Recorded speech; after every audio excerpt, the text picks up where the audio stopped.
Mengawali 2021, tanah air dikejutkan oleh berita duka. Pesawat Sriwijaya Air dengan nomor penerbangan SJ182 jurusan Jakarta Pontianak mengalami kecelakaan di perairan Kepulauan Seribu. Pesawat ini hilang kontak dengan menara penerbangan pada pukul 14.40 waktu Indonesia Barat, Sabtu 9 Januari. Beberapa saat setelah lepas landas dari Bandara Soekarno-Hatta. Tak lama kemudian, pesawat dipastikan jatuh dengan ditemukannya puing-puing pesawat di perairan. Informasi Sriwijaya jatuh, itu tuh tadinya mikirnya nggak kenapa-kenapa, tapi pada saat dikasih tahu Jakarta Pontianak, saya langsung sibuk, saya langsung shock karena saya tahu itu dia penerbangan ke Pontianak hari itu. Dan di grup saya udah rame, Sriwijaya jatuh apa segala, saya minta tolong cari manifest. Pas saya lihat ada nama keluarga itu, 5 orang, cuman hanya bisa nangis doang, udah nggak bisa ngapa-ngapain lagi.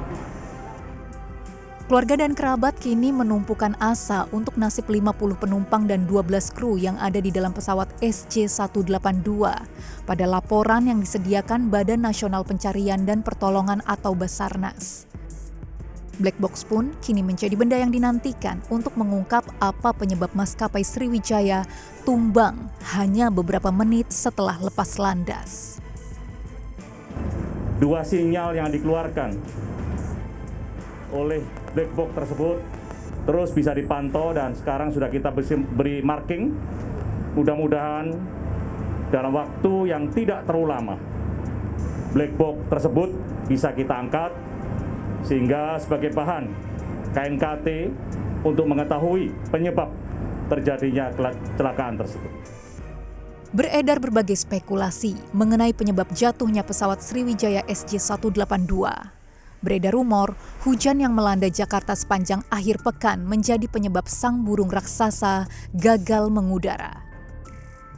Namun di sisi lain, berbagai media asing justru menyoroti rendahnya perawatan dan perhatian pada keamanan pesawat sebagai penyebab rentannya kecelakaan di industri penerbangan tanah air. Apalagi mengingat pesawat SJ182 adalah jenis pesawat Boeing 737-500 yang merupakan generasi klasik dari Boeing 737 dan diproduksi di era 1980 hingga 1990-an. Kecurigaan ini membawa kilas balik pada 2019 lalu.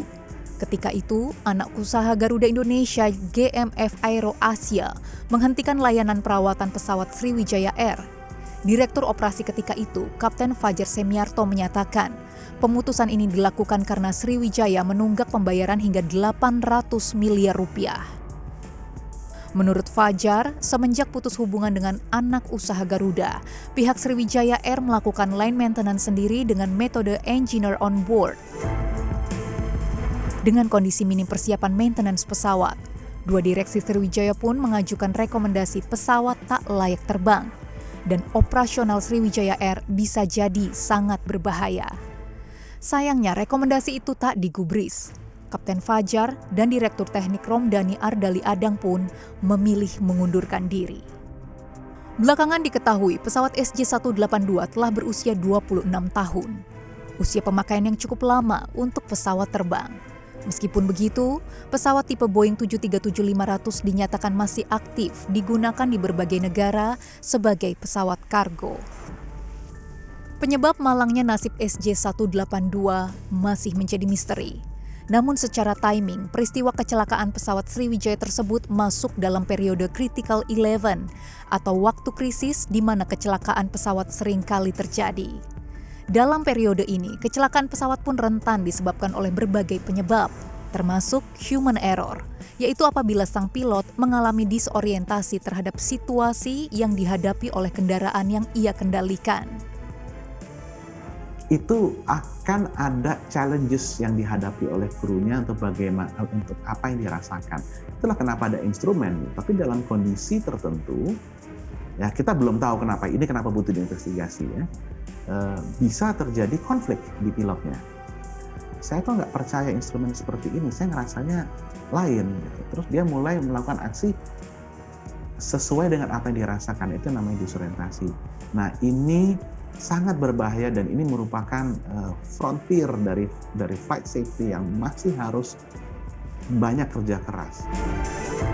Potensi human error tak bisa dianggap sepele. Data IATA menunjukkan bahwa lebih dari 50% kecelakaan pesawat yang terjadi lebih dikarenakan potensi terlibatnya human error.